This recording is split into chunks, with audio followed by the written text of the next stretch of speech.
The Gettysburg Museum of History, located right here in the center of Gettysburg, PA. Owner and curator Eric Dorr grew up here and has spent his life collecting and preserving history through artifacts ranging from the Civil War, the Battle of Gettysburg, World War II, presidential items, pop culture, and more. His museum is free and open to visitors Wednesday through Sunday, 11 to 5 p.m., where you can stop by and immerse yourself in some of the most amazing artifacts that you would never believe exist in the middle of Gettysburg. If you're a fan of Band of Brothers and Everything Easy Company, you'll love his exhibit featuring the Dick Winters collection and artifacts from D-Day. You can even own your own piece of history by buying one of the many relics they have for sale in the museum and on the website GettysburgMuseumofHistory.com.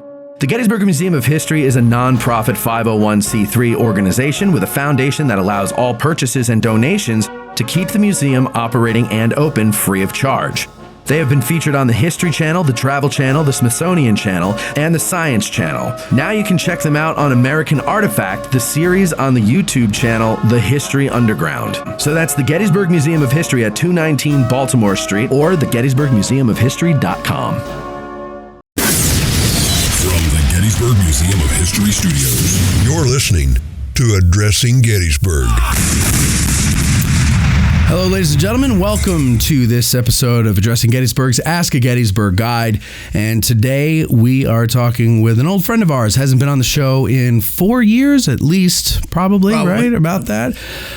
His name is Rich Kohr. Welcome back, Rich. Thank you. Thanks for inviting me. Now, so last time you were on, we talked about Stone's Brigade on one of them, and the other one was one of the anniversary shows. It was the first day of the battle. Right, first day of the battle, and Tracy Bear was on that one as that's well. correct. I think we recorded that behind the Peace Light. Is that correct? We were kind of up on Oak Hill, Yeah. up towards up on that trail that kind of leads up behind the Peace Light itself. Yeah. So that was quite a while ago. So welcome back. Good to have you.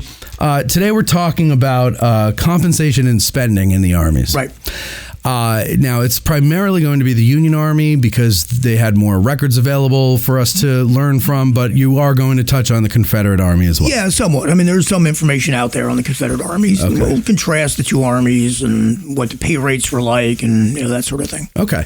So for a lot of us, I mean, maybe people never really even thought twice about how the men would get paid because today getting paid is so easy. Right. It's often digital. We don't see the actual money. It doesn't enter our hands. It just goes right into our bank account now. But back in those days, things were a lot different. Yes. So let's start right before the outbreak of the war. You're in the regular army. There's 16,000 of you scattered about the country. Mm-hmm. How are these guys getting paid? So you have 5 officers who are paymasters. Okay. And that's the, and then there's a paymaster general, stationed in Washington. And like you said, most of these guys are out in garrisons. Almost all of them are west of the Mississippi River. You do have garrisons, in the Gulf and on the Atlantic coast at places like Fort Sumter and Fort Pulaski and such. But literally, the paymasters are going to the garrisons and paying these men in cash. So they're mustering for pay. You're supposed to be paid every other month. Didn't always work that way, but that was the theory. And it was a fairly smooth process when you have people in these garrisons. But then once you have the Civil War armies, which are much, much larger, first of all, the pay department has to expand accordingly. Theoretically, you're supposed to have an assistant paymaster for every 2 regiments. Okay. I don't think that ever occurred during the Civil War. And then, of course, now you've got armies in the field, so the paymasters have to go out into the field and, physically pay these guys. And again, that's going to slow down the process. So when they're getting paid, I'm picturing myself, I'm out in some lonely, outpost in the middle of the plains like or something. Mexico New Mexico, right. Right. And I'm miles from anything. Right.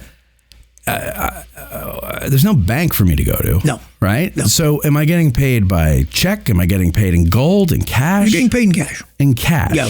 So they've got to get the money out to the outpost, the garrison, whatever you want to call it. And then that paymaster has to guard it and then divvy it out as time goes on. Yeah. And is that money also being used for other expenditures of the unit? That I'm not 100% sure of. I mean, that I think is probably a whole different system, different accounting system. Okay. So when we're talking about things like, rations or, clothing, that's being provided. Right. But that's coming out of the, the general defense budget, I guess, for lack of a better term, providing these things. Now, you also have, and we're going to see this during the Civil War as well, if I'm issued a uniform, I'm expected to take care of that uniform. Right. And then there's kind of a lifespan of the uniform. Okay, maybe twice a year, we're going to draw. Get a new one. Exactly. So if you lose or discard something in the interim, that's coming out of your pay. Okay. You're going to be charged for that coat. You're going to be charged for that blanket. So there's a financial incentive for these guys to. Because it's Army property. It's Army property. It's not your property. It's not your property, precisely. Okay. So, yeah. Jeez. What a deal. Oh, yeah.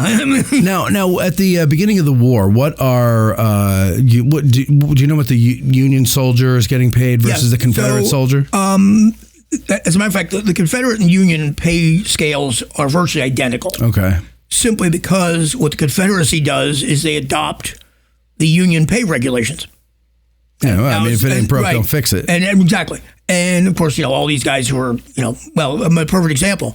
One of those 5 paymasters in the pre-war army is James Longstreet. Okay.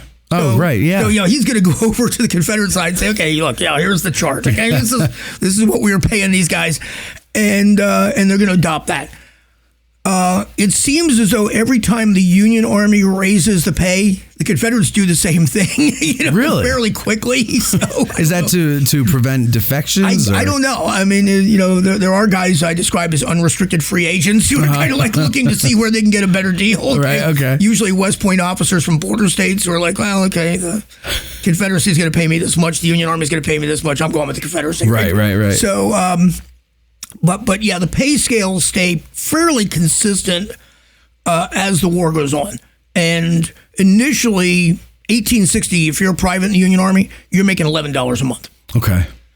It seems as though after the first 90 days of the war, when everybody realizes, okay, this thing's not going to end fast, and you start to see, this big push to recruit a lot more troops. Right.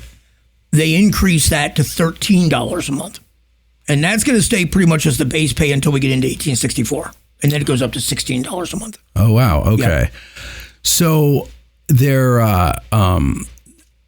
you always hear, and I might be jumping around here on the timeline, but you often hear about, we haven't been paid in 3 months. Yeah.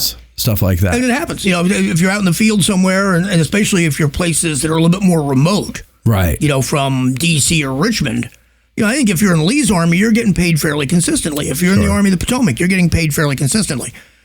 You're in the Trans-Mississippi. Yeah. You could go 6 months without seeing a paymaster. Yeah. Because you actually have to physically get the cash to the units. Yeah, exactly. And so how would they, so let's say you're in the Trans-Mississippi, how would they get the money out there? I mean, obviously railroad at some point, but then you got to get off the railroad. Right, and steamboat, railroad, whatever modes of transportation are available. I know one of the things I did run across researching this is that by 1864, there's guys in the Trans-Mississippi that haven't seen a paymaster for nearly a year. And I think it's when Kirby Smith takes over out there, that's actually one of his first priorities is, okay, let's try to get these guys paid. Yeah. Let's get money out there. Now, and again, the problem is, this is the kind of stuff that nobody wrote about. Because it was so common, nobody was like, you never wrote like, okay, the payroll was sent to Richmond via this railroad and this steamboat and eventually by a mule to get to, wherever. When you see stuff being written about pay, it's usually from the recipient end going, hey, we finally got paid. Right. And when they would finally get paid, would it sometimes not even be back pay? Like, in other words, let's say I'm 3 months behind. They typically try to catch up. To catch up. So you typically did see that. How common were robberies of the... I'm sure it happened. I mean, it had to, right? It had to. We see it in every Western. The train gets robbed, okay, because the payroll's on the train for the sawmill, right? Okay? Yeah. So I'm sure that if you went and like took a deep dive into this in the official records, you'd probably run across accounts of payrolls going astray. Those gangs, yeah, and those gangs probably perfected it. Yeah, during the Civil War, and got really good at it in the 1870s and 1880s. That's when they learned how to do it, right? Exactly. Right. So yeah, I mean, I would imagine, especially if you're out in the Western theater and you're, further and further into Southern territory. I mean, there has to be some roving gangs or raiders or whatever that get behind the lines and intercept the pay wagon. I'm sure it happened. So, well, what else did you find about? Well, let's talk about how much these guys made. Okay. And kind of go through the ranks a little bit here. Yeah, good. Okay? So, and again, this is consistent both sides once we get that $13, base pay. And a lot of what I based on is, okay, what are these guys making at the time of Gettysburg? Okay. Because we're fortunate enough when we look at the two armies here that both armies did get paid on June the 30th. It's one of the reasons why we have the muster rolls and we have the rosters. And so we know what the amounts are, June the 30th, 1863, as these armies are mustering for pay. So if you're a private, $13 a month. And then enlisted pay goes up, and I'm not going to go through the whole list, but up to sergeant major, which was the highest enlisted rank at that time. And he's getting $21 a month. Okay. Not bad. Not bad. Then when we jump over to officers is where it gets tricky. For example, a second lieutenant in the Union Army makes $105 a month. Wow. Yeah. That's quite a jump. A big jump. There's a reason, though. Okay. And a Confederate second lieutenant makes $80 a month. Okay. And then again, that continues to go up. And as we get into general officers, we're talking, for example, a brigadier general in the Union Army, $315. Okay. A major general, $457. Wow. Okay. Over on the Confederate side, once you hit general, it's $301. Period. No matter which grade. Right. But there's allowances, and this is where it gets really complicated. So, for example, if you're a colonel in the Union Army, let's say you're an infantry colonel, your base pay is $95 a month, but the total amount you're receiving is $195. Why is that? There's a $100 allowance to cover your expenses that aren't provided by the government. Okay. And this is food for yourself, and you're allowed, I think, 3 servants if you're a colonel. Wow. You got to feed these guys. Rations aren't being provided. You got to buy them. Fodder for your horses. I think a colonel was allowed to have 2 horses in the Union Army. I have to go back through the regulations and take a look. And various things like that. So that base pay, there isn't that huge jump. Part of it, there's a jump, obviously, based on responsibility. But then there's also these allowances for officers based on their rank, the number of servants they're allowed, the number of horses they're allowed, their responsibility. For example, if you're a colonel in the artillery, your base pay is $111, where for your infantry, your base pay is $95. Wow. Okay. Okay. So there's a lot of variations. This starts getting really complicated really fast. Now are these allowances reimbursements, or are you getting $195 a month? You're getting $195 a month. So really, that allowance is built into your pay. If I'm a frugal colonel, yeah, that can be mine. That can be mine. So I could be a pretty high-paid colonel. If I only have 1 horse instead of 2, right? I can pocket that difference. And I'm willing to walk once my horse gets shot. Once my horse gets shot, exactly. So, yeah. So there's things like that. I mean, one of the most fascinating ones I found, if you want to go really, take a deep dive, is how much Robert E. Lee made. Oh, yeah. That's a good one. Now, let's talk about his base pay is $301. Okay. Okay. He's getting $108 a month towards rations for his servants, okay? $32 a month for fodder for his animals. $63. Now, this is unique to the Confederate Army. The Union Army doesn't do this. But he gets a $63 bonus based on seniority. Oh, interesting. And the seniority is based on $9 for every 5 years of service, retroactive to his Union service. So they're paying him for serving in the Union Army. Yeah, pre-war. Wow. Yeah, so he's getting $63 bonus on seniority. So, and is that included in the $300 or that's in addition to? In addition to. Right. So and then because he's an Army commander, and again, I don't know if the Union Army did this. I couldn't find any documentation, but the Confederates did this. If you're an Army commander, you get an extra $100 a month.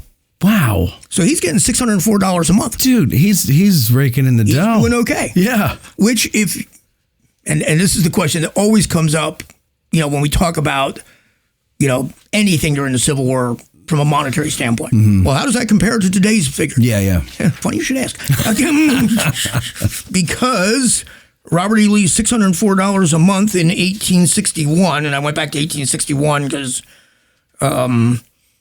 the inflation skyrockets in 63 and 64. Right. And these guys are actually getting paid less based on, okay. But if we look at 1861, $604 a month, in 2024, that's $21,600 a month. A month? Yeah.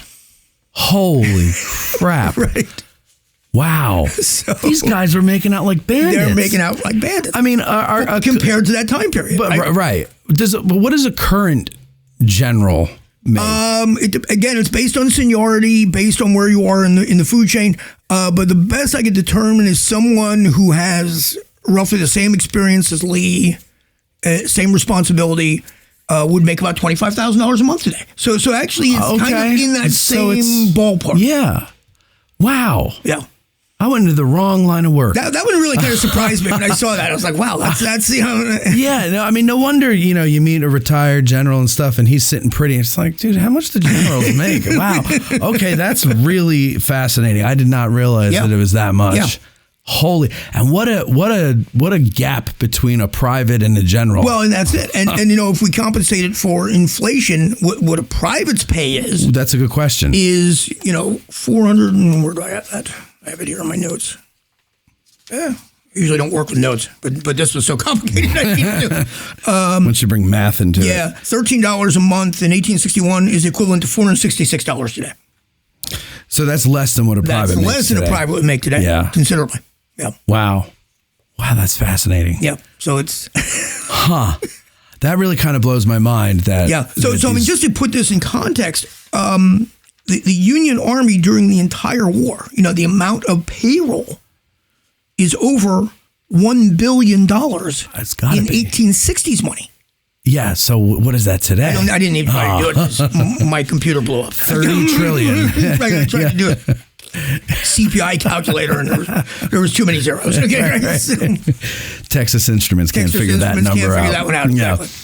Wow, that is really actually very fascinating when you put it in that context. And it's also fascinating to realize that a modern general makes about that much money a month. And I mean, it makes sense. I guess when you break it down to monthly as opposed to annually, that really makes the difference, right? Right. Because I tend to think in terms of months. Yep. This month I have X amount of dollars, so this is what I can spend, Mm-hmm. So it's, wow. Okay, what else did you learn about? Okay, so... as far as the mechanism of being paid. Yes. Because, this is, one of your very first questions is how did they do this?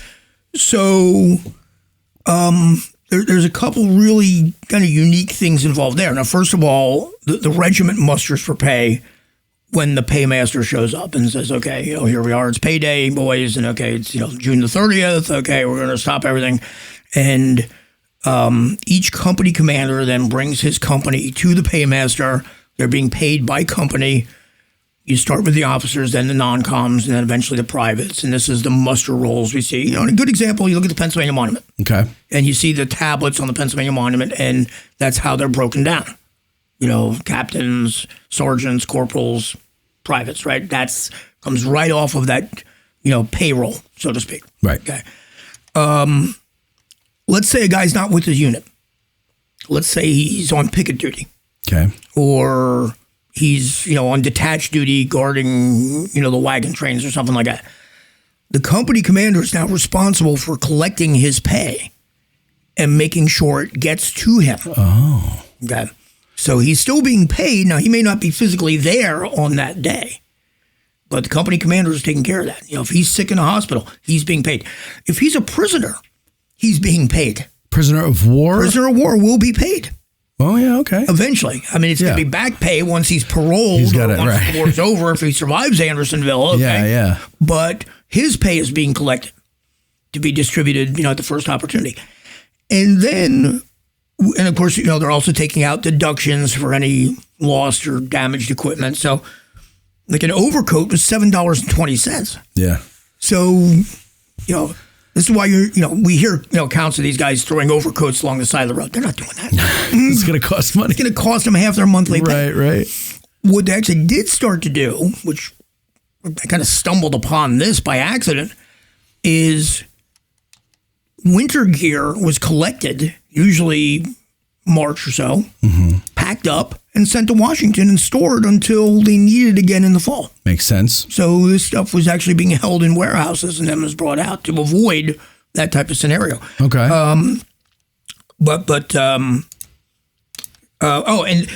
A soldier could opt to have some of his pay sent home. So, in other words, he wouldn't be the one to mail it. It would be mailed on his behalf. Exactly. Oh, and okay. Yeah. Okay, yeah. So this starts right at the very beginning of the war. There's a general order issued by the Union Army in 1861. Now, again, I don't know if this happened on the Confederate side, but this is definitely happening on the Union side. General order in 1861 that a soldier could choose the amount and the recipient back home. If he's married, it's probably going to be his wife. If he's single, it might be his mom or something like that. And when he signs the initial muster roll, when he's mustered into federal service, he fills out this allotment form of, okay, let's say, again, I'm a private, I get $13 a month. I'm going to keep $5. I'm going to send $8 home. So the mechanism here is the recipient back home is issued tickets. And every time this guy gets paid, the company commander now notifies the state treasurer from whatever state they're from. The 13th Massachusetts have been paid. Private Smith's allotment needs to be paid to his mother. And then the state treasurer goes to whatever local municipality this guy enlisted in and says, okay, tell Mrs. Smith that we've got her money. Yeah. And then she's got to show up physically, I guess at the courthouse or maybe the county treasurer or whatever, and present her ticket that she was issued in 1861, and then she's paid. Wow. So are there examples that you came across of, well, first of all, the company commander, right? Yeah. It's because it's kind of interesting because I was talking to a friend who was a veteran of our modern wars, right, and I made some reference to a captain or whatever, and he goes, well, they're never out in the field with us. They're back in the office, right? And I was like, oh, okay. But, that's not the case in the Civil War. During the Civil War. They're in both. Yeah. They have all that paperwork to do. Right. And they're out fighting. Yes. I mean, that's a lot. Yeah. And I would refuse promotion based on the paperwork. Well, that's where the first sergeant comes in. The first sergeant's the guy who usually takes care of a lot of that paperwork. So you make him do it. Well, that's true. Yeah. That's true. The company commander's got some help. You always have a company clerk. It's not just him. Yeah. Okay. Yeah. You have the radar Riley from Mac Fans, right? Who takes care of all the paperwork. Right. So he's responsible for it, but he doesn't have to necessarily sit and do all that work. No. Yeah. But he's involved. Yeah. Yep. Okay. And of course, guess what? That muster roll, there's 4 copies. Oh, God. There's 4 copies. One stays with the regiment. One goes to the paymaster. So one goes to the War Department. And they didn't have carbon paper back then. They didn't have carbon paper. So that's where the clerk is, painstakingly copying this stuff, Oh, man, what a nightmare. No. So, but that is interesting, though, about the tickets with the recipient at home. Yeah. You could do that. But it's such a process. But I guess when you're dealing with actual cash, that's what you have to do. A guy could opt to send cash home. And sometimes we read accounts of, the chaplain goes home with, again, that's first of all, there's going to be a delay there. Right. And then second of all, you're putting a lot of trust. Well, okay, I guess we can trust our chaplain. Well, yeah, so that was my next question was, have you come across any examples of some dishonest chaplains or captains? Or Probably the most notable example is the initial commander of the 39th New York, the Garibaldi Guards. Tassi, I believe is how you pronounce his last name. Because he's brought up on a series of charges in 1862. And ranging from, stealing horses to, accepting bribes. Okay. I mean, this guy's, a real piece of work. Real corrupt. By 1863, he's actually in Sing Sing in New York. Okay. Okay. But one of the charges was soldiers who had died of illness, he wasn't reporting them as dead. He was collecting their pay. Oh, So he was. That's the problem with cash. So there you go. He's skimming off the top, and as long as he could fairly get. Well, okay. How long did he get away with that? That's a good question. I mean, he's brought up in charges in '63, and apparently this was happening fairly early in the war. Wow. So for at least a year, he's getting away with some of these schemes. So what would they do if, you say that they're responsible for their uniform and everything like that? What would they do in the case of, I don't know, you're in some kind of crazy combat situation where you happen to lose your uniform? And that's it. So we see company commanders filling out requisitions to the quartermaster saying, okay, we lost, X number of uniform items in battle. And you see this after Gettysburg. You see these regiments, and typically it's a company level where this stuff is, being sent in to have uniform items or equipment replaced. And one of the notations you see is, how was it lost? In battle. And sometimes you'll just see them write, wore out. Okay, right? Quartermaster records are fascinating. Yeah. Very few people have looked at this stuff. Right. I'm fortunate enough that my father-in-law is probably one of, maybe a dozen people on the planet who's actually taken the time to take a real deep dive into these quartermaster records. And a good example, 1st Minnesota. Here at Gettysburg, they're requesting 200 knapsacks, 200, muskets, et cetera, after Gettysburg to replace items that were lost here. Most of them were left out on the field. Yeah. Which incidentally, and this isn't related to pay, but it kind of, falls into the same category. One of the things we read about periodically is when units go into battle, they drop their packs. Yeah. There's an order issued by the Army of the Potomac in February of 1863 prohibiting that. So then what's the story with the Iron Brigade supposedly doing that? They were taking a risk because they're going to have to pay for those packs if they lost them. I would imagine they did because they didn't retreat the same way they came in, did they? No. So if they're dropping packs, if they're unslinging packs before they go into battle, first of all, they're either not doing that or and it's just been handed down that they did. Right. Or they did it and then these guys had to pay for a new knapsack. Could be 3 guys that did it, but one of them wrote about it. Exactly. And then the whole brigade did it. The whole brigade did it, and that's what happens sometimes. But I mean, you think, because I always thought about that, is the path that they took to get into action is not what they took to get out. Right. And then they couldn't go and retrieve them because the Confederates were occupying that area. Exactly. Or it was in no man's land, depending on where they were. Right. So they were without whatever they had in their packs. Yep. That's crazy. Yeah. Yeah. Okay. Well, yes. So would they? So and again, that's going to be deducted from your pay. Okay. A new knapsack has to be issued because you disobeyed the order and dropped your pack before you went into battle. Okay. You're gonna have to pay for that. Okay. And that comes out of next month's pay? That comes out of the next pay. So you can't work out a payment plan? No. It's right away? Yep. So you lose like everything. I don't know. You have to go into a river and you lose your clothes. Who knows? Like some Hollywood type moment and you're in your long johns and then everything has to be replaced. Right. And you're again, if the company commander can convince the quartermaster that this was lost due to unforeseen circumstances, they'll reissue it. Right. But if it's like, I disobeyed an order and dropped his pack and we issued orders not to, he's on the hook. So I guess the idea was that these uniforms we know are going to wear out, but they have a life of about, so to speak, of so many months. Yeah. So if you lose it in month 2 and these things will last 4, then you're not taking care of it. Exactly. We can deduce that you're not taking care of it and therefore you owe us. Yeah. Man. So you never get in bed with the government, folks. They're not going to lose. No, they're not. That's the problem. They will not. You will always lose. All right, what else do you have? Okay, so, every now and again questions come up about this, and this is partly how I got, when you guys threw out some suggestions to me and said, soldiers pay, I kind of jumped at that because I've been doing a little bit of research.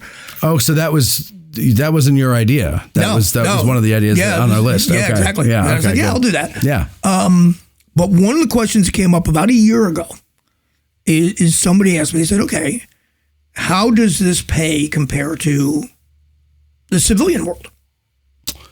That was okay, good. Yes. You're going to ask that? Yes, that was a given. If I'm a private in the Union Army, what could I make, as a laborer or a farmhand? And those are the 2 really most common occupations. He's laborer or farmland fan, okay?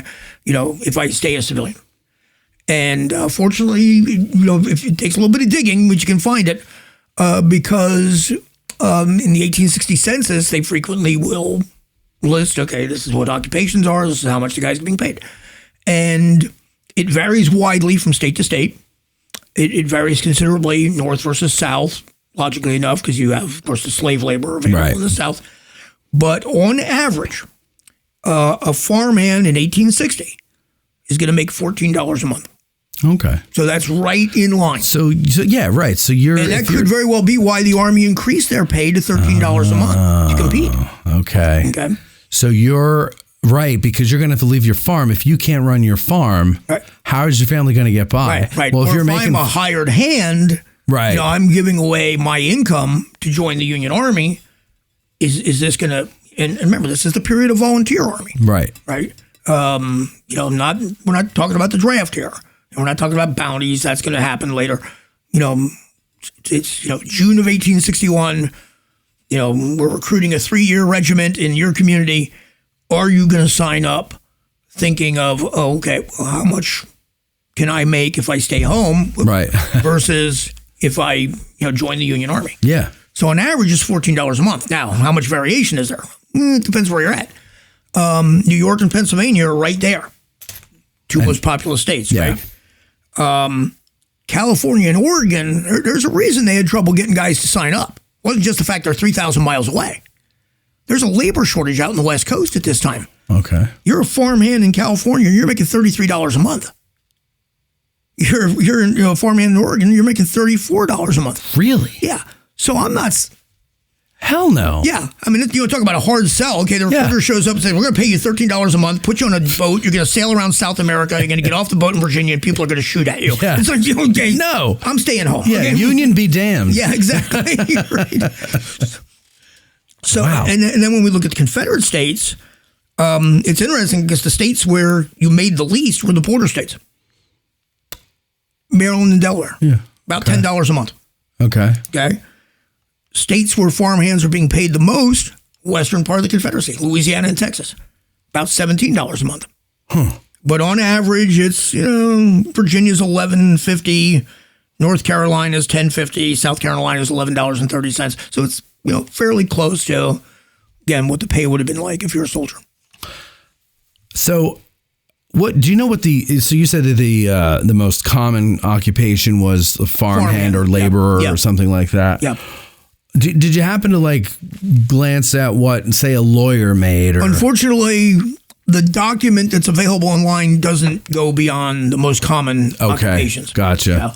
But that does make sense, though. It does make sense that the Army would compete with what the average person is making because it's that is interesting. How about as we move further on? You mentioned bounties. Yep.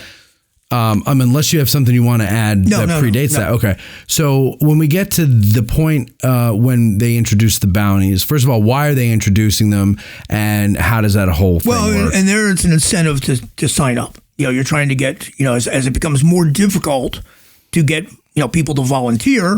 Mm-hmm. And of course, each county, municipality has a quota they have to meet. Now we start introducing bounties. And here again, I think there's a misunderstanding on how that works. You're not being paid that bounty in full at the time of enlistment. Oh. You may get a percentage of it, but the rest of it's going to be paid at the end of your service. Okay. And that was the way from the get-go. Yeah, and that's avoiding the obvious, which is, I got my $200 a month. See ya. I'm going to move from New York to Missouri, and I'm going to enlist in another regiment. Right. So, they figured some of this stuff out. And ahead of time, though. Ahead of time. Right. Now, if the guy's killed in action, his family's going to get that bounty, at the time of his death. So the bounty jumpers that we hear about, they would stay as long as it took to get that? I think so, yeah. I mean, it seems as though... Or they're re-enlisting under the same name somewhere else, hoping that they'll be able to double dip down the road and nobody's going to catch on. Again, I think there's some mythology built into some of this stuff that we hear about. I'm starting to think that that's a lot of the Civil War. Well, yeah, and when we start looking at the actual records and things like that, and the problem is most people don't bother to look at this stuff. Right. Who looks at payroll records? Yeah. I did just because somebody asked me a question, and I was like, okay, just pisses me off when I can't answer a question, so I got to find out the answer. Okay. Right. But I think a lot of this stuff, it's like you said, one guy writes about this and then it becomes gospel. Mm-hmm.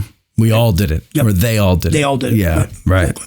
Yeah, I find that the more I've learned about the war and a lot of the new research coming out, when I talk to people who are writing these books and they look into something kind of obscure, or not even obscure, like for example, I don't know if you read Ends of War by Caroline Janney. No.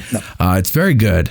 And what was crazy about it was, she talks about when Lee surrenders, like what happens to the men, where do they go, what, who surrenders, who refuses to surrender, and where do they go, what do they do? But what blew my mind was the women back home who, probably in most cases are like having to get a wheelbarrow of cash to go buy a loaf of bread, exactly, right? They're like, you better not come back here. You're not done. You're fighting more. You get the hell out there and get those. We're not living under that. Like they weren't ready for it to go, to go away. And that like blew my mind because every time you've read a novel about the Civil War or you saw a movie about the Civil War, you just hear people talking about it, even in a historical context.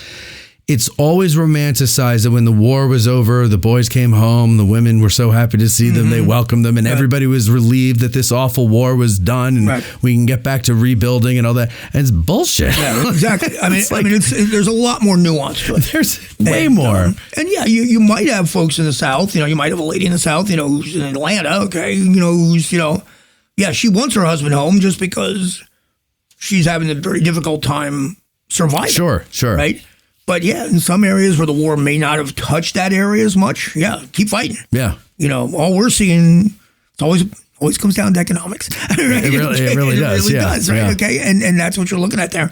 And I was really kind of blown away when I did that CPI calculator to see that, inflation in 1863 was 25%. Yeah. And just a touch lower in 1864. What's so astounding to me is you have that in the middle of this war, which is just bloody and awful. And, the casualty lists are coming in, every week, every day. I don't know what it is, but you're reading them and like half the town's wiped out. And it's a wonder to me that the American people had the wherewithal to continue it. Because 25%, we're complaining. What's our inflation at now? 7? Last year was like 3.4%. 3.4%. We can't even handle it, right? We're like, oh my God, my eggs are $8. Exactly. 25% was the highest it's ever been. Yeah. The only one, the closest it came is World War I, when it got up to 17%. Yeah. The highest we've had in the last 40 years, I think, was 11%. And that was when, in the 80s? Yeah. So, and somehow we survived. And, but I mean, it's uncomfortable. Believe me, I'm not happy about it. I'm it hurts everybody, right? But 25%. Yeah. I mean, in the mid, like 25% in peacetime is bad enough. 25% in the middle of a civil war. Miss me with that noise. That's crazy. So I mean, again, this is the kind of stuff that we just don't think about. Right. We think about battles. Yeah. And on occasion we touch on how much did they make, what items, what rations are being issued. These are the kind of questions that come up. But nobody thinks about the fact that we're talking about a 4-year period here. Mm-hmm. And how this is evolving during that 4-year period. And go ahead. No, I'm just I think it's the behind the scenes stuff sometimes is just as fascinating, if not more fascinating than who shot who.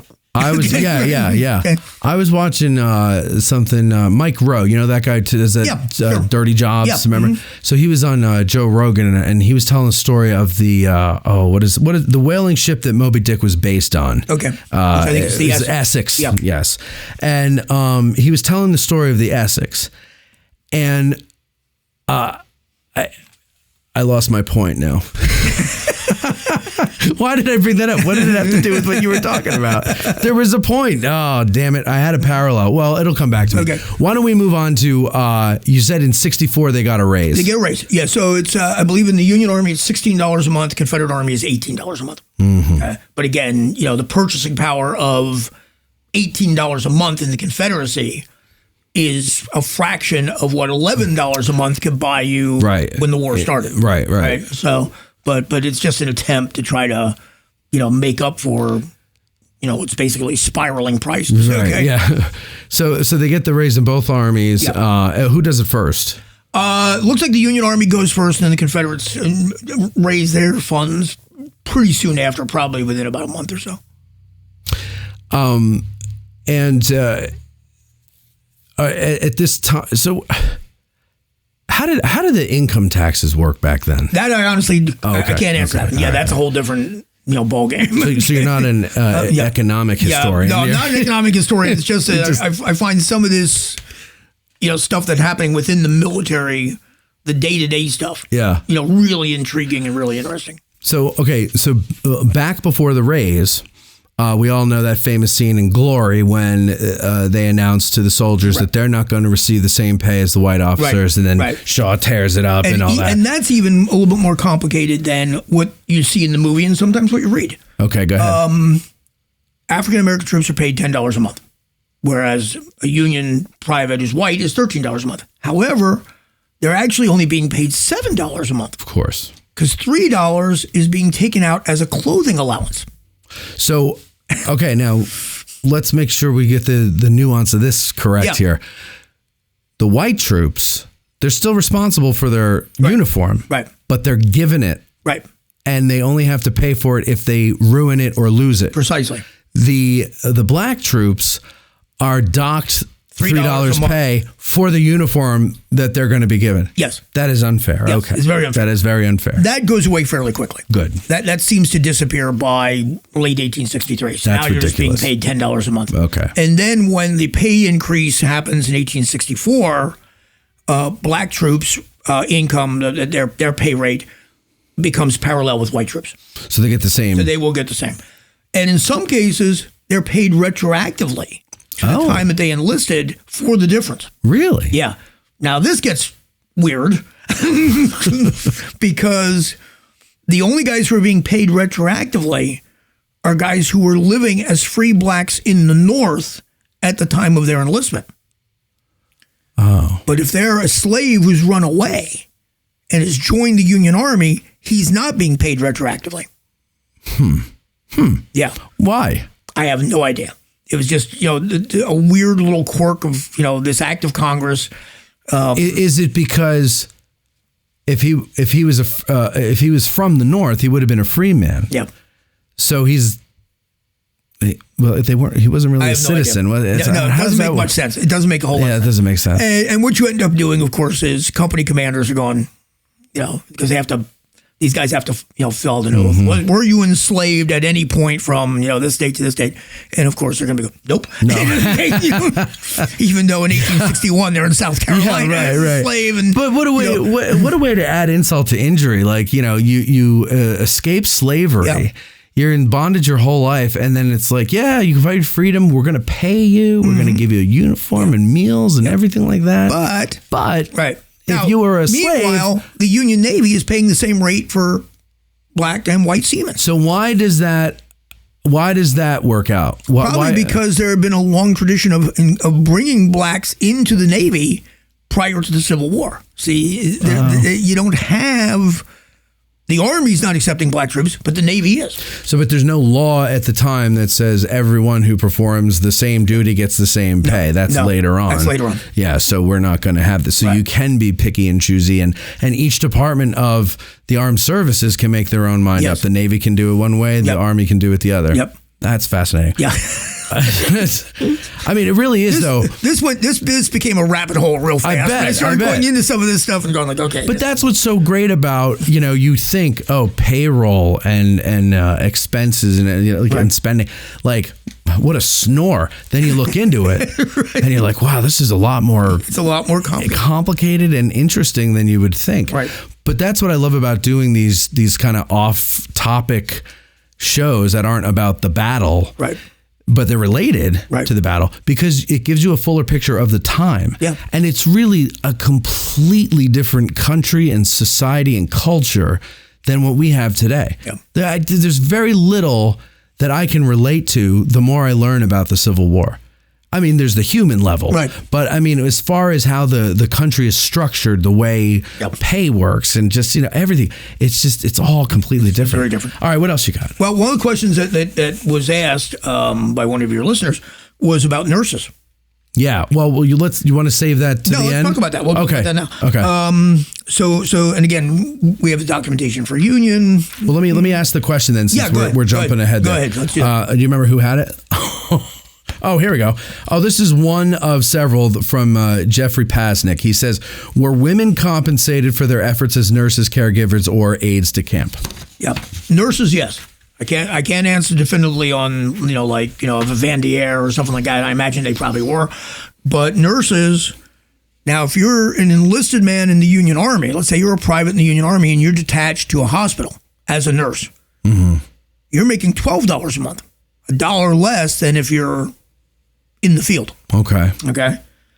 If you're a contract nurse, which is what most of the female nurses are hired by the War Department, they're making $13 a month. So they're making the same as a soldier. Okay. And then it looks like, and this is a little dicey the way it was worded, but this is my interpretation, that the hospital matrons were getting an additional $6 a month. And then in 1863, that's increased to an additional $10 a month over what a standard nurse would be paid. Jeez. Because they're responsible for all the nurses in that ward. And that's got to be a headache, that job. Yeah, exactly. One of our listeners was watching Eric. He says that federal income tax started in 1862 at 3% if you made $600 to $10,000 a year, and 5% if you made over $10,000 a year. Union soldiers were exempt from paying taxes. Okay, there we go. Which is something I think we should have continued all the way through. Well, it's probably, you're probably right about that. Okay, what else? Okay, so when I was thinking about doing this program, and this is why we kind of entitled it, pay and expenses. I've stumbled upon some really interesting information on Sutlers. Oh yes. Okay, and you want to talk about an area which I think is widely misunderstood. Yeah. I think. And I even asked, because this is the impression I had about Sutlers prior to getting into this, and this is also the impression I asked several other guides. I mean, you hear the term Civil War Sutler, and I'm not talking about the guy who lives, has a shop on Sycamore Avenue today selling, right. Stuff to reenactors. I'm talking about 1863. Yeah. What's your first thought? And everybody said, they're con artists. And for gouging. Yeah, for people of a certain age. Probably our age, okay. If you remember the old Green Acres TV show, we kind of have this image that the Sutler is Mr. Haney. Okay, he's showing up, with this wagon, and he's got, all these cheap and shoddy goods, and he's or what's price that gouging these poor soldiers. Yeah, and what's that John Ford movie where the Sutler's dealing with the Indians and he ends up getting killed and thrown in the fire? I forget. Yeah, I know what you mean. I'm talking I can't remember the title, but like a scumbag like that. And that's it's exactly just a scumbag. Yeah. A snake oil salesman. And again, there may have been some of that, but Sutlers were, very regulated by the Army. Oh, I'm sure they were. The Army. Okay. First of all, they had to get a license.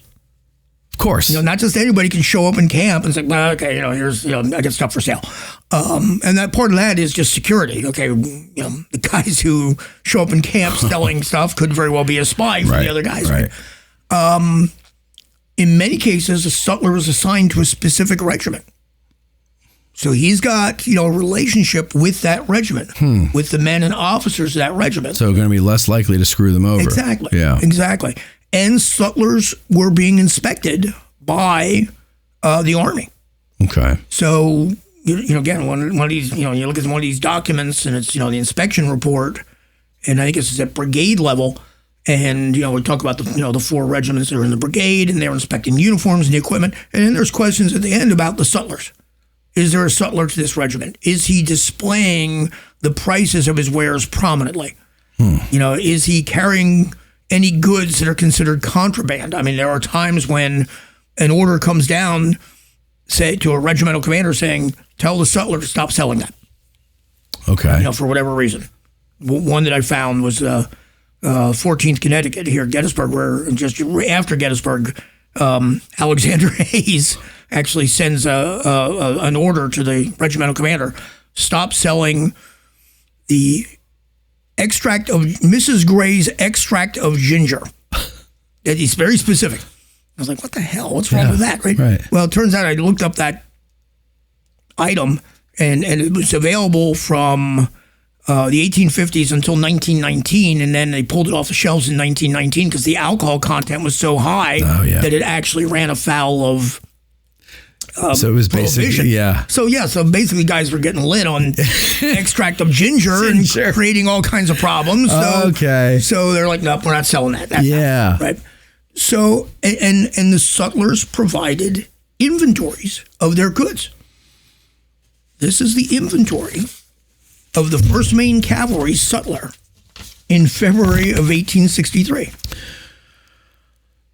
20 barrels of apples, 300 pounds butter.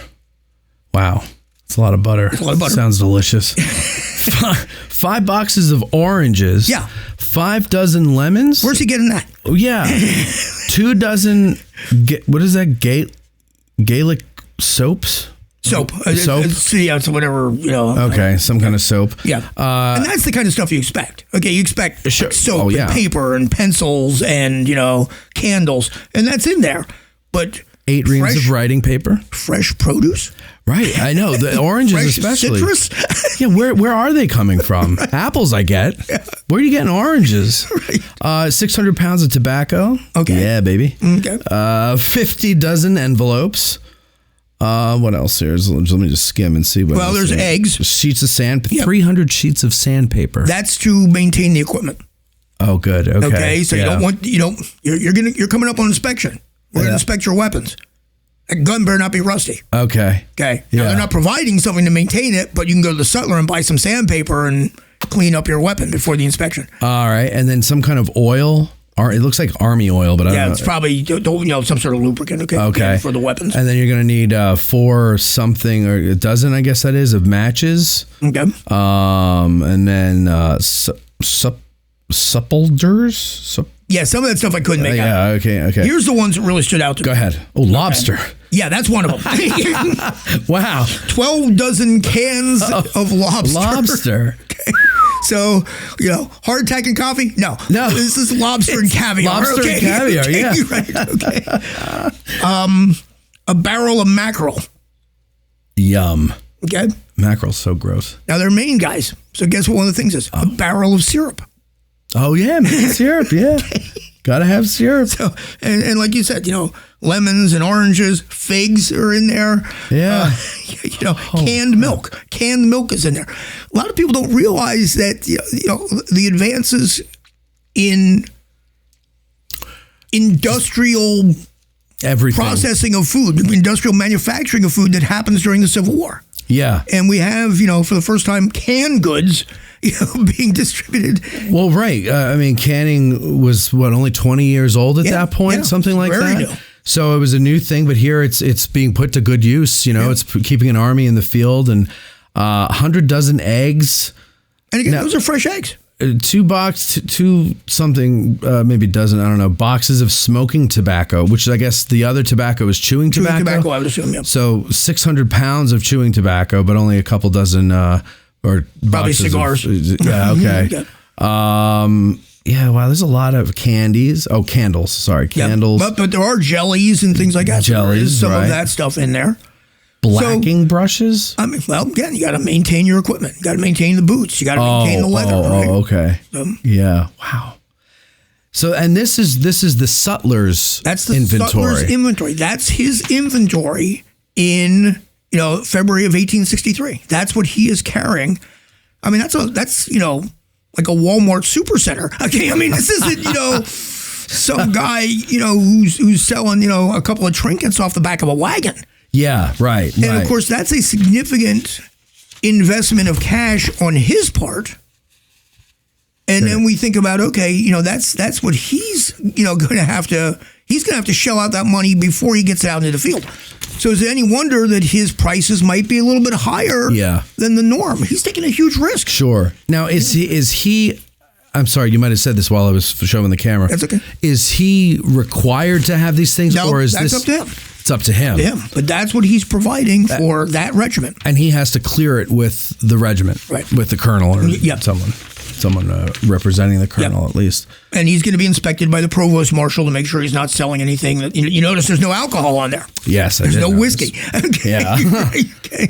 So there's going to have to be some clearance somewhere in the Army hierarchy. So again, that's more complicated than we usually think of it today. Well, there was, I want to say it was before 2nd Manassas, Jackson's troops take a railroad depot and raid it.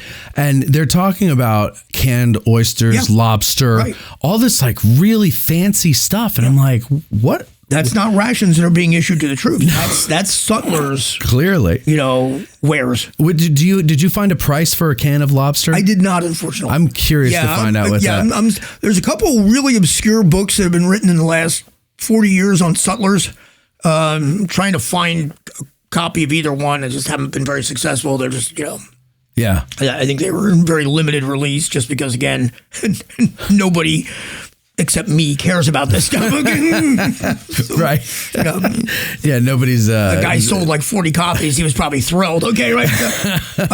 But even though nobody but you cares about it, like this is the point I want to make is, for the people out there who only care about, I'm sure you were probably, or maybe not, but if you were anything like me, you're the only one in your family that, I have my dad and my uncles who have a casual interest in this, right? They find it fascinating when they learn about it. I don't really know them to be seeking it out, right? So, or trying to make a living at it like we do. So you kind of are maybe always used to being kind of the black sheep or the one looked askance at, at Thanksgiving when everybody's like, so what are you doing? Oh, I'm researching payroll in the Army of the Potomac. Exactly. Like nobody knows, nobody cares, right? But for those of you who are that way, keep at it because you might uncover something that's interesting and it gets you on a podcast one day. That's right. Exactly. So.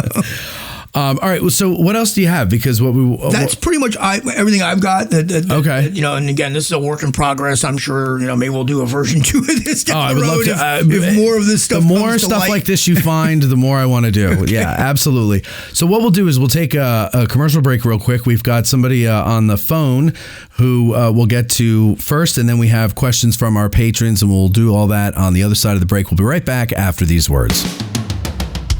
You can lead a horse to Rome, but you can't make him drink it. Call in and ask a Gettysburg guide.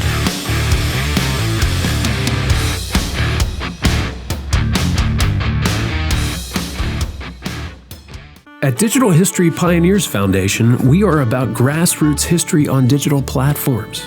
That means we are about podcasters, documentarians, YouTubers, and even TikTokers. All of these creators are out there trying to share their love of history with the public. They don't need ideas, they need funding, both from viewers and corporate donors. DH Pioneer's initial funding focus is on the Civil War era, with a special emphasis on the Addressing Gettysburg podcast. So be a vital part of the unique content Addressing Gettysburg has in store by donating at dhpioneers.com and help bring your love of history to the people. Digital History Pioneers is an IRS Section 501c3 approved charitable corporation that makes any donation tax deductible to the fullest extent of the law.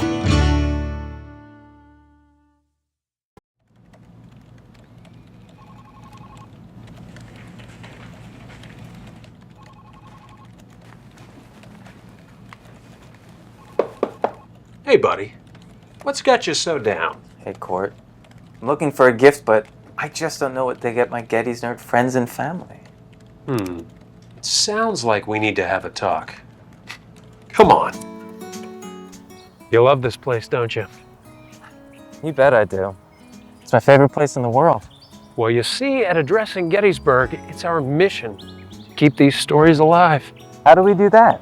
I'm glad you asked, sport. You see, Gettysburg is the gateway to the most brutal and crucial time in American history, so we interview experts, and our listeners learn with us. That sounds amazing. It is!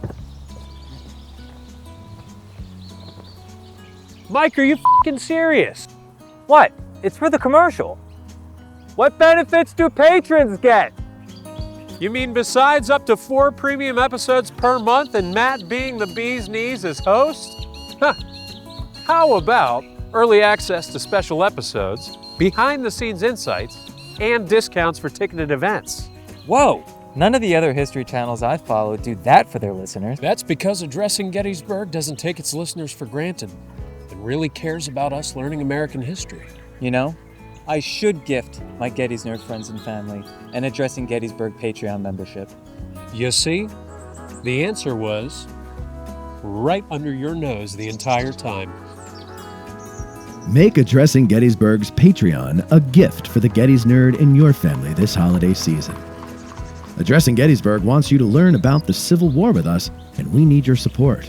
We'll run this ad until it gets annoying, and then we'll run it until you become a patron at patreon.com/addressinggettysburg or by scanning the QR code on your screen.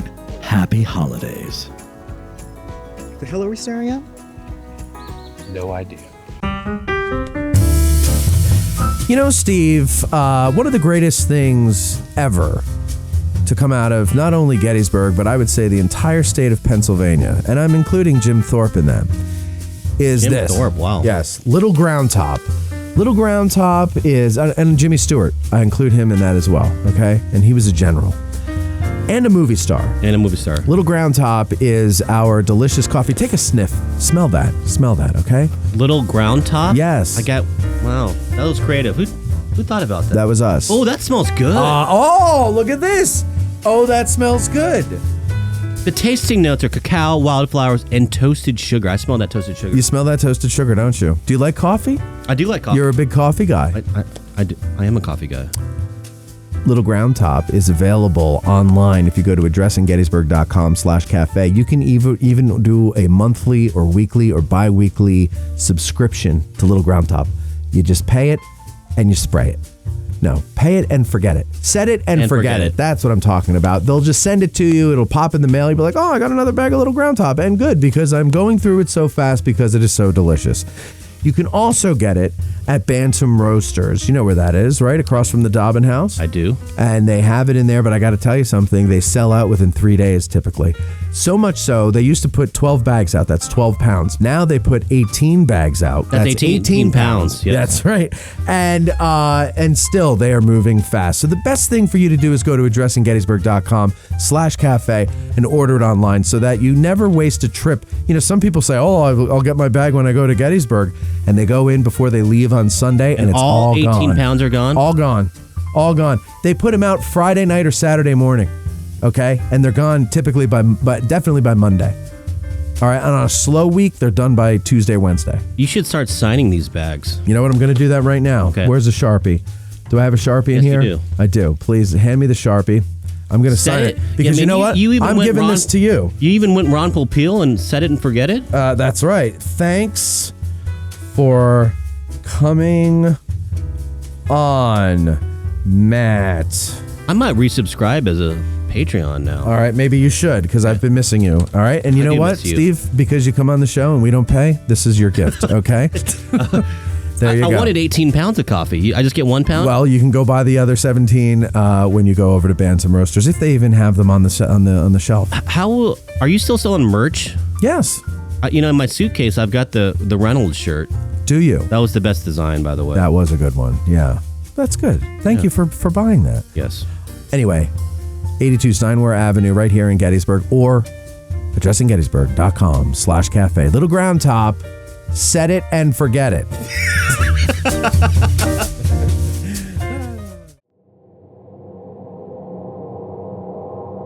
You're listening to Addressing Gettysburg. Hi, this is Stephen Lunsford, one of Addressing Gettysburg's patrons. It's time to ask a Gettysburg guide. But don't forget to smash that like button, share, and subscribe right now. Here's Matt.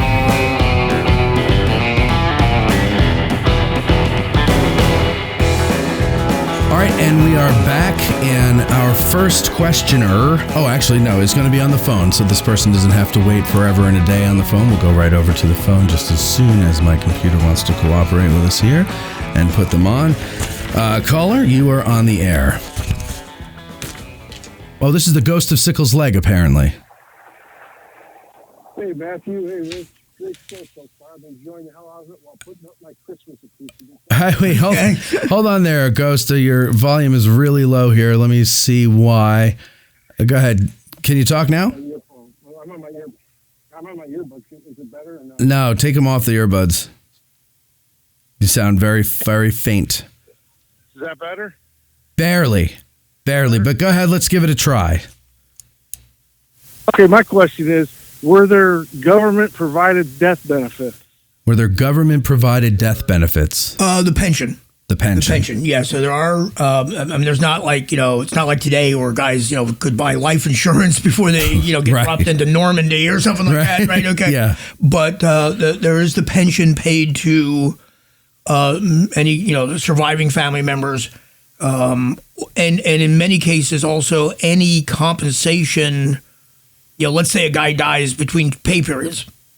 That pay is going to be paid to his family. Okay. The bounty is going to be paid to his family. So we're going to see those types of things. Okay. Anything else, Ghost?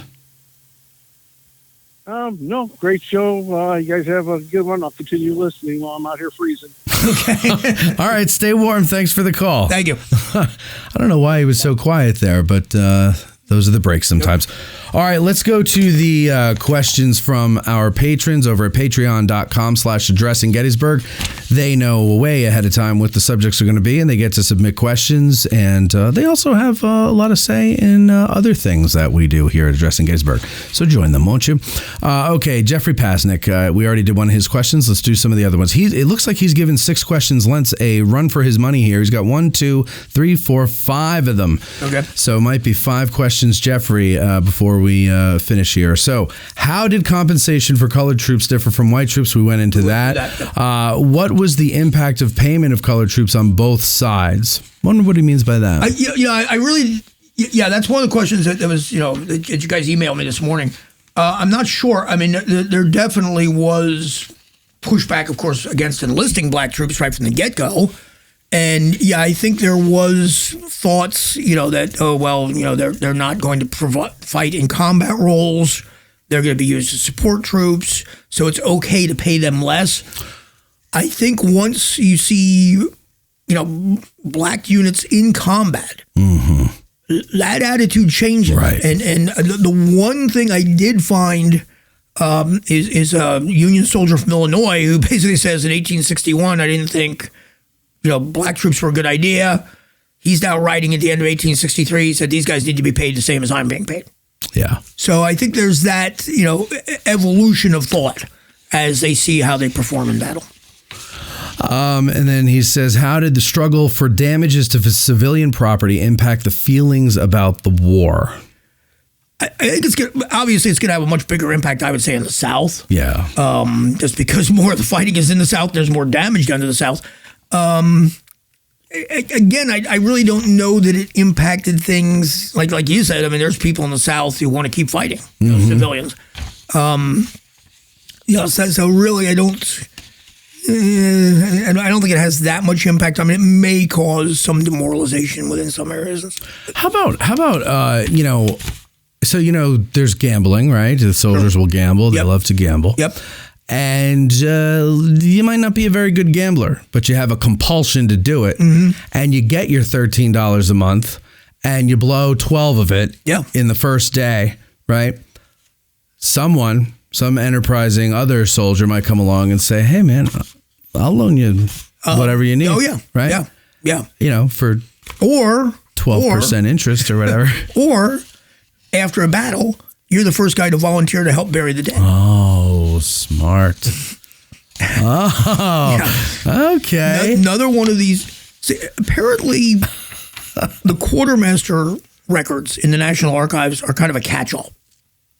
Yeah. Well, one of the things that I've heard is that in the 1930s, during the CCC program, Civilian Conservation Corps, there were CCC employees working with the National Archives. And one of the things that they were doing is helping to collate records. And if they weren't sure, especially in Civil War records, where it belonged, they stuck it in the Quartermaster records. Okay. So there's all this weird stuff lurking in the Quartermaster records. And one of the documents that again, my father-in-law found there was the effects found on bodies of soldiers. what do these guys have in their pockets? Right. And he found a guy from Florida with $95 in his pocket.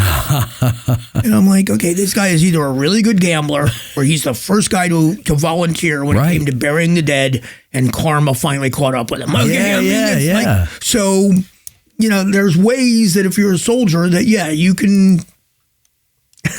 Yeah, right. That's okay. Make a little extra money. Some are legitimate, some are not very legitimate. Okay, but have you heard stories about, say, a loan shark? And I've never seen anything, but I wouldn't doubt it. There had to be, right? Yeah, and people are opportunistic. Sure. I mean, it wasn't the mafia that invented that shit. No, that come on. It's been around forever. Right. Okay, how did would compensation for civilian property be different in Lincoln's vision of Reconstruction if he had lived? And of course, we don't know. We don't know. I mean, the only thing I can think of there that really, when we look at compensation of civilian property, is, okay, are slave owners going to be compensated? Right. Now, Lincoln does kind of throw out this idea a couple times during the war, even as late as March of 1865, that if the South stops fighting and comes back into the Union, and slaves will be emancipated and the slave owners will be compensated. But then, of course, following his death, nothing along those lines happens. In Washington, D.C., slavery is abolished by an act of Congress in 1862. Slave owners in Washington were compensated. Right. Okay. So... Now, I wonder, in Lincoln's plan, would they have been compensated at the 1860? I don't know. Rate? Yeah, or that's a question. Like, what because it's again, none of this stuff ever got addressed once the war comes to it. Yeah. Matt Cowell also has 5 questions. I'm actually surprised that we got as many questions as we did on this one. I'm because usually, maybe you'll get 1 or 2, 3, 4 people that ask one question, but there's almost everybody has multiple questions here. All right. So Matt's first question is, how did the government pay soldiers? We did that check or cash. So it was cash. Did they ever do gold? They probably did early in the war, and then it goes to greenbacks. Okay. Was there some type of savings account soldiers had access to store their money, or did they have to carry it around? No. The closest thing was the allotments we talked about of sending some money home. Right. Okay. And, one of the things you could do is you could write home and say, hey, I'm out of money. Send me a couple bucks until, we get to the next paper. Yeah. How did the government keep track of where soldiers were in order to pay them? Some in hospitals, missing or deceased. So you kind of touched on this in all the different things we talked about. So kind of pull it together to answer this one question. Here again, this is where all these just, reams of paperwork come together. And the morning reports at company level, okay, so which is basically the morning roll call. Okay, so I got the morning report, and, I've got 37 guys, present for duty. I've got 13 guys who are absent. Okay, where are those 13 guys? There's got to be a notation. Well, Private Jones is sick in the hospital, et cetera, et cetera. So again, at company level, they know where these guys are, or theoretically where they should be, and that record is being kept.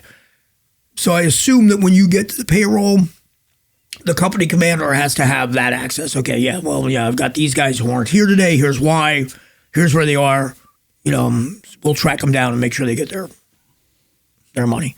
So okay, there's reams of paper. The amount of paperwork. I'm amazed they had time to fight battles because these guys are constantly filling out. That's what I'm saying. Yeah. They're constantly doing work.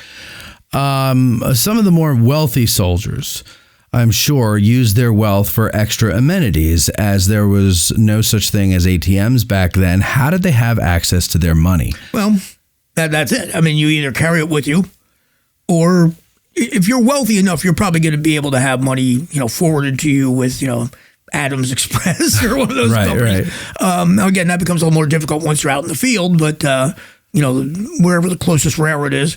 And remember, these guys have, X number of servants. I'm a colonel. I've got 3 servants. Well, I can send one of my servants, my trusted servant. We'll go back to the train depot at Fredericksburg where the Adams Express officer is, and he'll get what's been forwarded to me from Boston. Yeah. I mean, I'm thinking if you're higher up in the ranks, it's easier for you. Yeah. You have baggage that you can carry with you. You have people to help you. If you're an enlisted guy, no. And then finally, he asks, how did soldiers send money home? Did they mail cash? So you said they did that? We already talked about the allotment system. And the tickets. Sometimes, money was sent home. Okay, 6 questions, Lentz. The great Mike Lentz. He has a bunch of questions here. So he asked about black soldiers and everything, but the main point of his question seems to be, why did it take so long to equalize? And you touched on that in just a second ago. Well, there had to be an act of Congress to sort this out. And apparently Stanton wants to pay these guys the same amount from the get-go. And they're being brought in under a pre-war militia act, and there was a loophole in there that allowed them to be paid less. I don't know all the details because it's way beyond my skill set, okay? When you start going through some of this stuff, it becomes real mind-numbing real fast. But it wasn't until that initial act that authorized recruiting black troops is amended by an act of Congress in 1864 that, they're going to be compensated the same. Okay. He says, was the paymaster personally responsible for the money? For example, if it went missing, would they be held liable? What was the punishment? That I don't know. I mean, again, the pay department is a whole different department within the Army. I would imagine they're vetting these guys as much as possible. I hope so. And they had some sort of a background in finance, but yeah, I mean, they're not pulling any guy out of the ranks. They're not just pulling a guy out of the ranks and saying, "Okay, you're the paymaster." My grandfather was paymaster for his regiment in World War II, and I believe at that point he was master sergeant, if that makes sense. So you probably had to be some kind of non-com, I would right? think so, yeah. Yeah, at the very least, yeah. Most of them were officers, as far as I can tell. When foraging, how common was it for the armies on either side to compensate those that they were foraging from? See, now that is where the quartermaster comes in. So that's the quartermaster's job. Okay, is he's going to be either, and typically what it is they're writing receipts that you're going to be as the foragee. Okay, right? You're responsible for taking that receipt to the quartermaster general or to get compensated. It's not happening right then and there. Although we do have accounts of Confederate troops out here in the Cumberland Valley buying things with Confederate money. Mm-hmm. Right? So it's, but again, which is, isn't a, real thrilling prospect if you live in like Chambersburg or Shippensburg. Right. The guy gives you some Confederate money. It's like, what do I do with this? Right. Could you theoretically, once everything blew over here, could you have gone down to Virginia and exchanged it for gold or something? I've even read that some of the banks in border states would treat it like exchanging foreign currency. Yeah. It's like, okay, you show up with Confederate money and here's what was the exchange rate? Well, 0? Exactly. It's like, you bring up the wheelbarrow of Confederate money and, here's your 30 cents. Here's your 30 cents, exactly. If a soldier was killed and if they owed back pay, would the family or loved ones receive that back pay? Yes, you did answer that one. Mm-hmm. How were bonuses for enlisted men, enlistment handled? Were they done by the states or the national government or some other entity? Were there any disagreements about bonuses? So who would pay that? Typically by the states. By the states. And that's why there's a variation. Now, are the states, are they getting the money for those bonuses from federal subsidies? I don't believe so. I think that's coming out of the state budget. So it's the state budget, okay, because they would be state troops. Right. So, yeah. Right. Okay, and then finally, just elaborate there. Go ahead. Federal government isn't responsible for any expenses until they're formally mustered into the federal army. Okay. Prior to that, it's the state that's right. The state has to birth it. Yes. And get it out there. Okay. When either army needed supplies or weapons, did the War Department on either side negotiate a contract with suppliers? If so, what was the process for doing that? Oh, God. That is probably as complicated as it is today. I'm sure it was. Because you have subcontractor. I think there were 19 subcontractors manufacturing Springfield muskets during the war. Really? Yeah. So again, you have, quartermaster officers going to these different subcontractors, presenting them a contract, these are the specifications, they're inspecting these weapons, they're arranging the payment. So yeah, all of that stuff, just like today with, defense expenditures, it was the same thing during the Civil War. Wow. Okay. That's a whole other topic. maybe Mike, you could watch North and South when Hazard Iron is talking about government contracts. Exactly. And everything. Yep. All right, Harry Evans. He just has one question, but that's okay. We love Harry anyway. Harry says, "Was there special compensation for individuals that went above and beyond whatever is expected of them, like a bonus?" So there are bonuses based on, like, for example, if you're an aide de camp to a high-ranking officer, and you're a first lieutenant, you're going to make more than a standard first lieutenant. If you're, in the quartermaster department, you're going to be paid more. So yeah, there's, depending on what your, I'm looking, your specialty was, I guess is the word I'm looking for, also had a bearing on your pay. That's why it's interesting. What I brought in here as my notes was the most streamlined, bare bones pay scales. There's literally pages of pay scales. Yeah. If you research Civil War era documents of what these guys are being paid based on what they're doing. So complicated. It is. Everything's so complicated. It is really complex. It really is. Matthew Gillespie finishes us off today, and he says, "I'd like to hear the pay scale for each rank." So we touched on private. Okay. Do you want to do each rank? Do you have each rank? I've got it. I've got it. Now, again, this is, and then I'll do union here. All right, let me just finish off his question here. Was it anything like the modern pay scale in which pay is based on grade and time in service? Was there any extra pay for certain job skills or jobs that were more hazardous? What were civilians, Teamsters, laborers, nurses, etc. attached to the Army paid? Okay, so there you go. There's his full question. So again, some of these guys were, I would imagine a civilian Teamster is being paid, but I have no idea how much, okay? Like we said with, different specialties, okay? You're a lieutenant in the Corps of Engineers. You're going to be paid differently than a lieutenant of ordnance or a lieutenant who's in the Quartermaster Corps.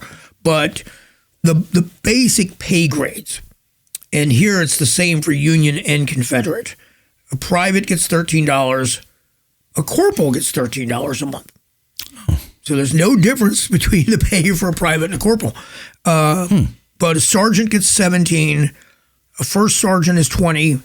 Quartermaster sergeant is $21. Sergeant major is $21. Okay. And then when we get over to officers, and I'm going to go down U.S., and remember, this is with the allowances. Right.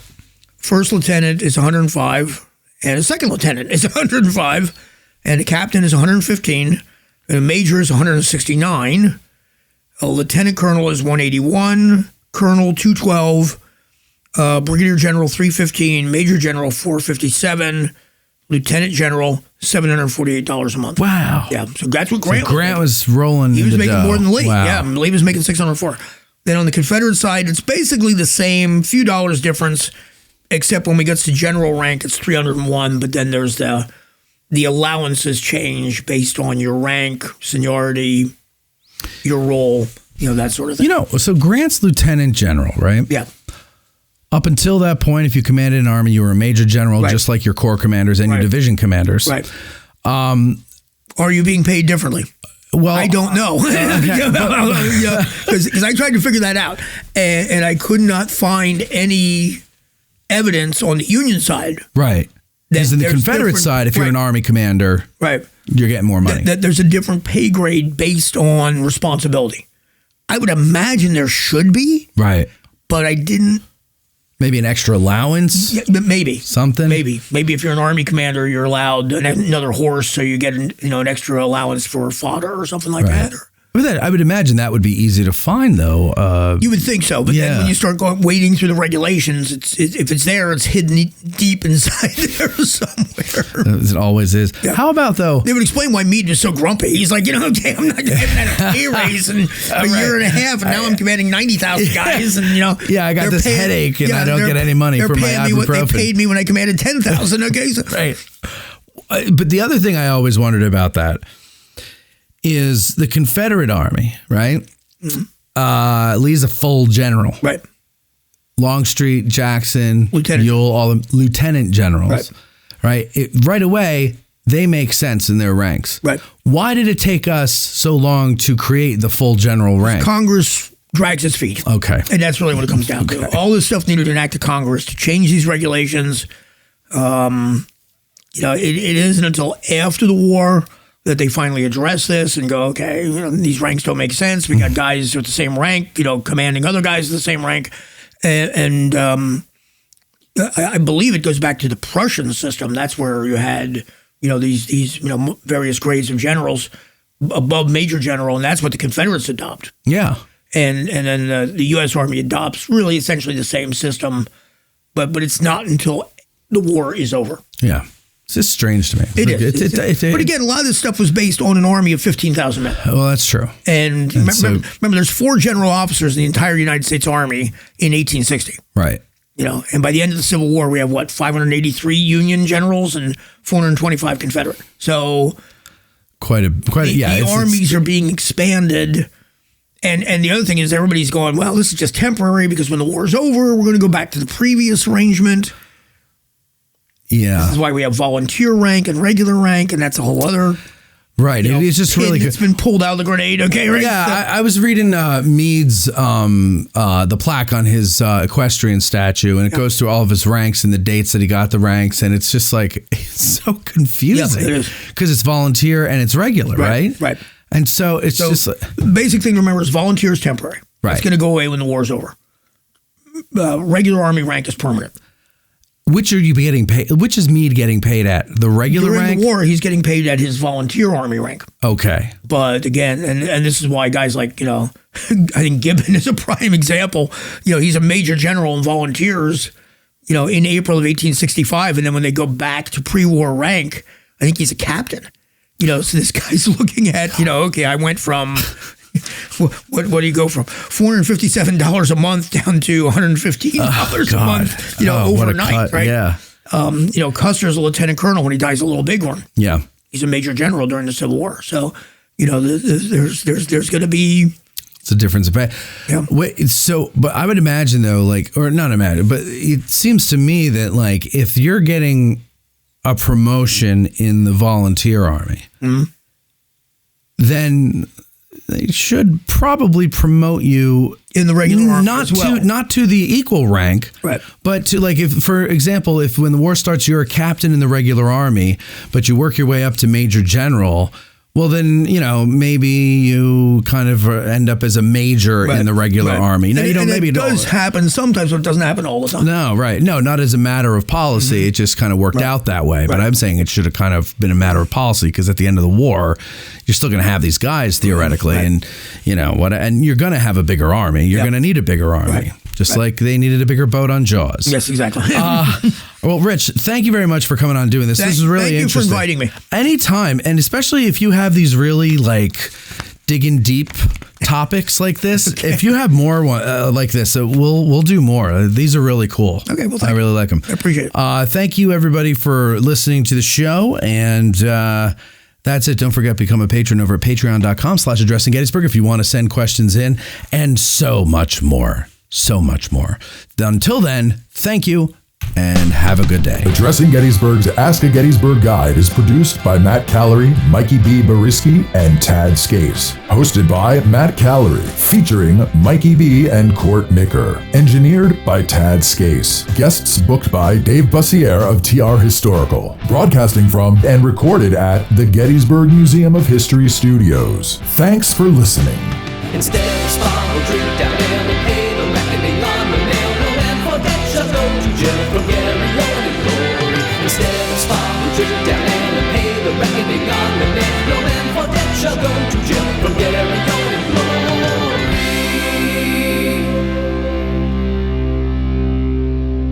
Copyright 2026, Addressing Gettysburg LLC, all rights reserved.